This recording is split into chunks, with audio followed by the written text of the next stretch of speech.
चाहे कोई भी परीक्षा हो, लाखों बार यह प्रश्न पूछा जाता है, अलग अलग परीक्षाओं में पूछा जाता है और हर बार विद्यार्थी के लिए संकट का कारण बनता है। याद रखिएगा, ऐसे कहेगा, ऐसे नंबर दे देगा, ऐसे कह देगा इसके गुणनफल में कौन सी संख्या जोड़ी जाए कि वो पूर्ण वर्ग बन जाए। तो बच्चा क्या करे, सोचता है पहले गुणा करें, फिर उसके गुणनखंड करें, फिर देखें क्या करें। तो आज जो मैं तरीका बताने जा रहा हूं, अगर इस प्रकार का कोई सवाल आपको कभी भी दिख जाए तो दुनिया में कोई भी सवाल आपसे गलत नहीं होगा। तरीका देखिए, क्या करिए, आप इसके बीच का अंतर ले लीजिए। जब आप इसके बीच अंतर लेंगे तो 12 आएगा। अंतर का मतलब होता है घटाना। इसको आधा कर दीजिए। बहुत ध्यान से सुनिएगा, क्या किया, इसका अंतर लिया, इसको क्या कर दिया, आधा कर दिया। कितना है, 6। और करना क्या, उसने कहा पूर्ण वर्ग बन जाए, आप इसका वर्ग कर दीजिए। जी हां, 36 वो नंबर होगा जो इसके गुणनफल में जोड़ दोगे तो ये पूर्ण वर्ग बन जाएगा। अब आपको बताना है कि इसके गुणनफल में कौन सा अंक जोड़ दिया जाए, कौन संख्या जोड़ दी जाए कि ये पूर्ण वर्ग बन जाए। 100 से नीचे वाली अर्थात बड़ी बड़ी 99, 98, 96, 95, 93, 85, 78, 72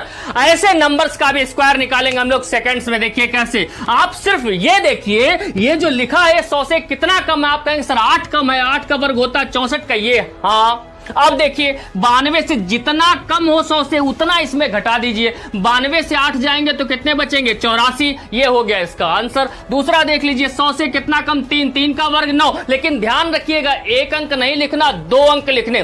3 अंक होंगे तो बचा वाला हासिल, 1 अंक होगा तो 0 लगा दीजिए। अब 100 से 3 कम तो 97 में 3 कम कर लीजिए, कितना हुआ, 94। अब इसमें देखिए, अगर अभी तक भी आप समझ नहीं पाए, 100 से कितना कम है, 4 कम है, 4 का वर्ग हुआ 16 और 96 से 4 घटा दीजिए तो बचेंगे 92। अब उम्मीद है आपको समझ में आ गया होगा और इस वाले सवाल का जवाब आप लोग कमेंट करके जरूर बताइएगा। जब भी कभी आपको ऐसा प्रश्न दिखाई दे, अर्थात श्रृंखला स्वयं को दोहरा रही हो, जैसे 1 से 50 तक गया और फिर 50 से 1 तक आया, कुछ मत करिए। देखिए इस श्रृंखला में सबसे बड़ा नंबर कौन सा है, तो आप कहेंगे सर वो है 50। बस इसका कर दीजिए वर्ग, 5 का वर्ग हो जाएगा 25 और 1 जीरो के लिए 2 जीरो, यानी हमारा बिल्कुल सही जवाब होगा 2500 का दर्जा सबसे बड़ा होता है। एक बार मैं पढ़ रहा था, मैथ्स में मुझसे एक सवाल नहीं सॉल्व हो रहा था, तो हमारे गुरुजी ने हमको एक ट्रिक बताई थी, जो उन्होंने हमको बताई थी, आज मैं वो आपको बताने जा रहा हूं, इसलिए ध्यान से देखिए, पूरी ट्रिक देखिए। जब भी कभी आपको 5 से भाग करना हो और आपको कठिनाई लग रही हो तो 5 से बिल्कुल मत भाग करो।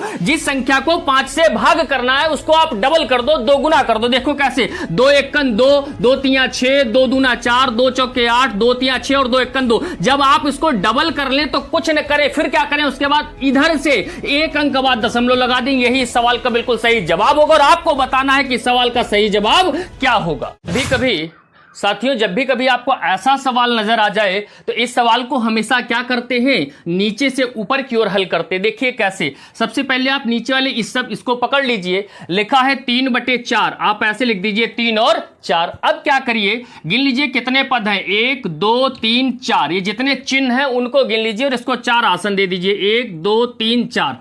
अब देखिए हर जगह है क्या, प्लस प्लस प्लस, यानी हमको जोड़ना है। 4 में 3 जोड़ेंगे तो 7, 7 में 4 जोड़ेंगे तो 11, 11 में 7 जोड़ेंगे 18, 18 में 11 जोड़ेंगे 29। अब एक बात याद रखना, आंसर देते समय उल्टा लिखना है, 29/18, 29/18, यानी हमारे सवाल का सही जवाब क्या हो जाएगा, 29/18। तो जब कभी भी आपको ऐसी संख्याओं का वर्ग निकालना हो जिनके लास्ट में 5 हो, कुछ मत करिए। 5 का वर्ग होता है 25 और 6 का वर्ग होता है 36, 36 में 6 ही जोड़ दीजिए, यानी कि 42। अब देखिए मैं क्या समझा रहा हूं, 5 का वर्ग कर लीजिए 25 और जो 7 है, 7 का वर्ग 7 7 49, उसमें 7 ही जोड़ दीजिए, 49 और 7 कितना हो जाएगा, 56। और ऐसे ही आप 85 का क्या होगा, 85 का क्या होगा, कमेंट करके हमको जरूर बताइए। गणित के 3 अलग अलग टॉपिक और तीनों पर फार्मूला लगता है केवल एक, और तीनों टॉपिक स्वयं में बहुत महत्वपूर्ण हैं, जैसे चाल समय दूरी, नाव धारा ट्रेन। और इतना महत्वपूर्ण होने के बावजूद इस सूत्र में कई साथियों को कंफ्यूजन होता है, वो भूल जाते हैं कौन चीज बराबर में है और कौन चीज गुणे में है। तो इतने महत्वपूर्ण सूत्र के लिए आज मैं आपको जो ट्रिक बताने जा रहा हूं, आज के बाद आप अगर चाहेंगे भी भूलना तो भूल नहीं पाएंगे। तो देखिए आज की हमारी ट्रिक क्या है, क्या है हमारी, आप केवल एक लाइन हमारे साथ दोहराइए कि दिल सिर्फ तुम्हारा है। क्या दोहराइए कि दिल सिर्फ तुम्हारा है, दिल सिर्फ तुम्हारा है, दिल सिर्फ तुम्हारा। बस एक बार बोलिए, दिल सिर्फ तुम्हारा है। तो क्या है देखिए जरा, दिल सिर्फ तुम्हारा है, दिल से याद रखिए डी, दिल से डी, सिर्फ का यस और तुम्हारा का टी। अब देखिए डी बराबर यस इंटू टी, डी से डिस्टेंस, यस से स्पीड, टी से टाइम, यानी कि distance is equal to speed into time, और उसके बाद दूरी बराबर चाल गुणे समय। तो अब कभी ये कंफ्यूजन कंफ्यूजन नहीं होगा कौन किसके बराबर। हमेशा याद रखो दिल पहले था, यानी कि दूरी पहले होगी। और अगर आप ये फार्मूला समझ गए तो आप कमेंट करके बताइएगा कि चाल बराबर क्या होगा।